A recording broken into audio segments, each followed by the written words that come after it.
Hey, this is Laura with Untitled Typewriters, bringing you another typewriter tutorial today. This is for a 1936 Corona Standard flat top, beautiful machine. For those of you who are new to my videos, just a reminder that I do a video for every single typewriter we list on our shop, and we know it benefits not only those who are looking to purchase from us, but for those of you who may have purchased from somebody else who did not offer the same service and you're trying to figure out how to work your typewriter.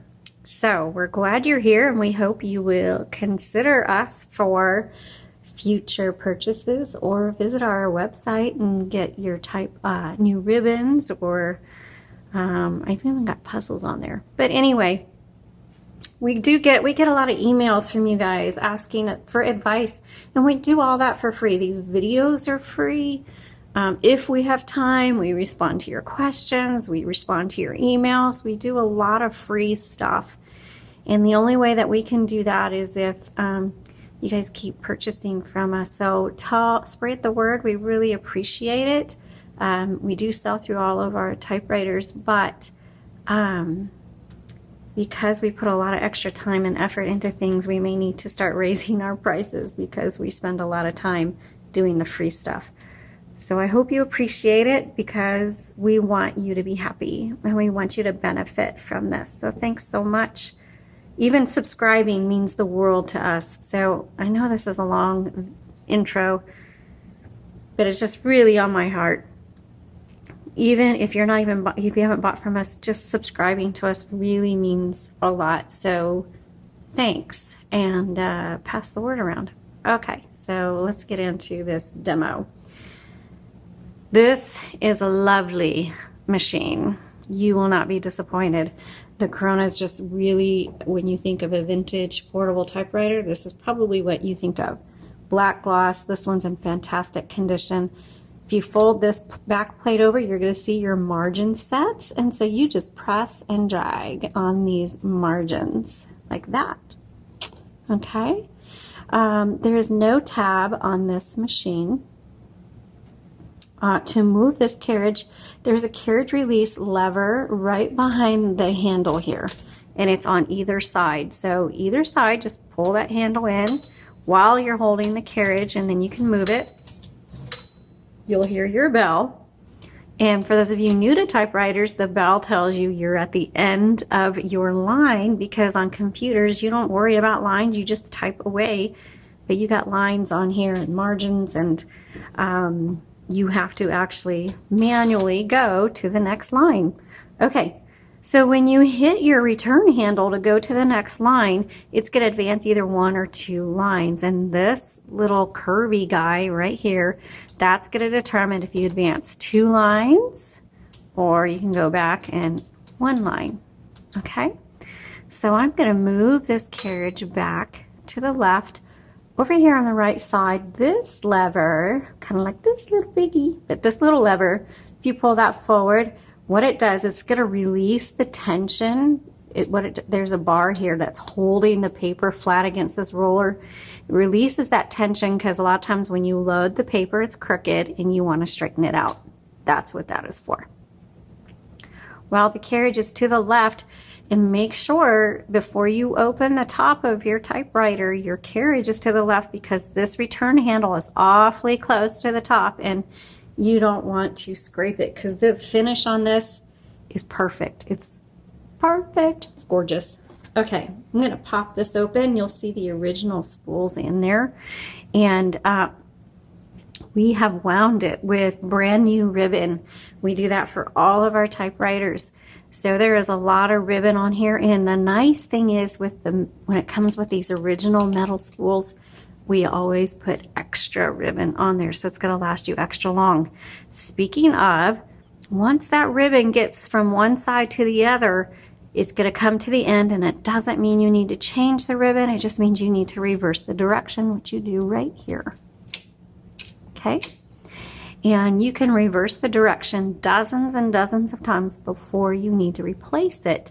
And when it is time to replace it, we have a video on our YouTube channel that shows you how to do that. You can purchase replacement ribbons on our website at jotandtilltypewriters.com.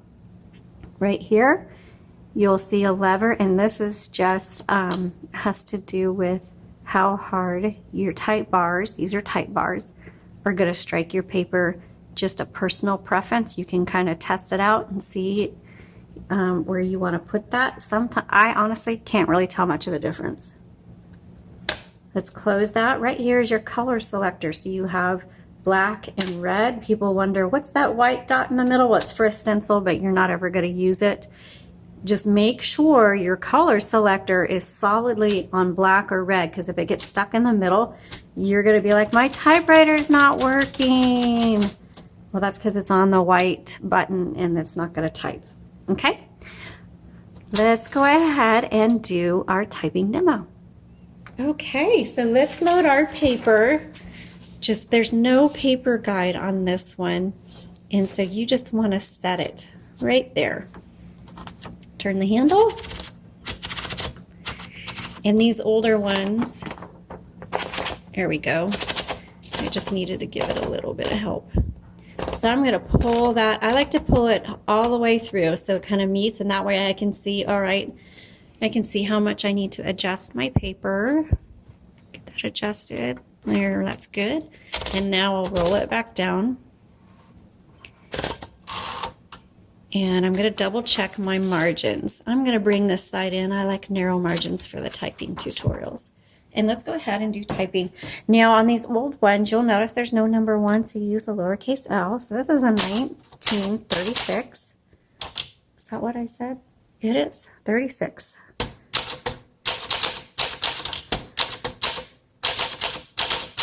Oh, I really like this. This feels really good. This is the kind of typewriter that would be really fun for, these can handle your writing projects easily.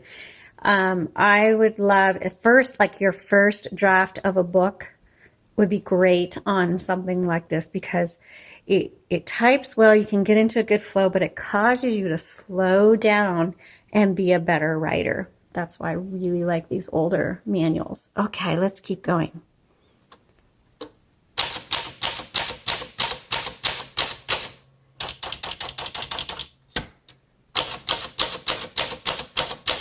The round keys, I like it because it fits, the tips of your fingers just fit right in there. I really like how that feels.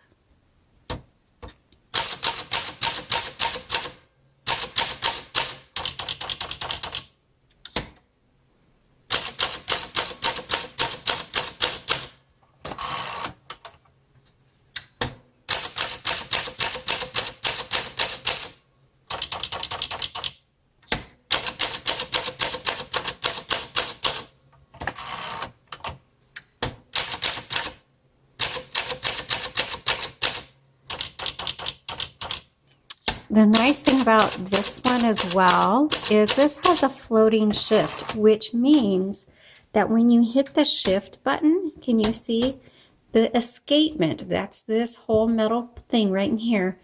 That's what moves. On a lot of vintage typewriters, when you hit shift, the carriage lifts up and it can be kind of clunky or whatever.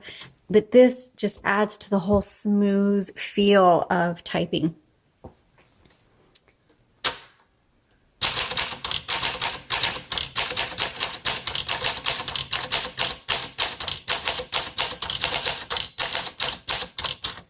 And margin release right here, when you get to the end of your margin, which you probably couldn't hear the bell because it was so faint. The bell tells you, hey, end of margin, you're about to stop. It'll just come to a complete stop, but I wasn't finished. I needed to finish my last word there, and so I hit margin release. That's what that is for.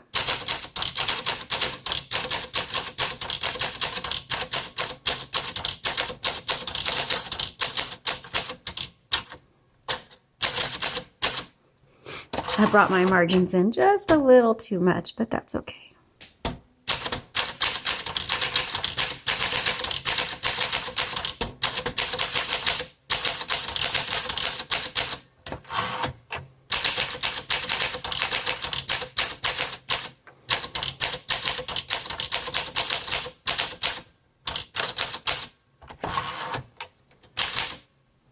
backspace.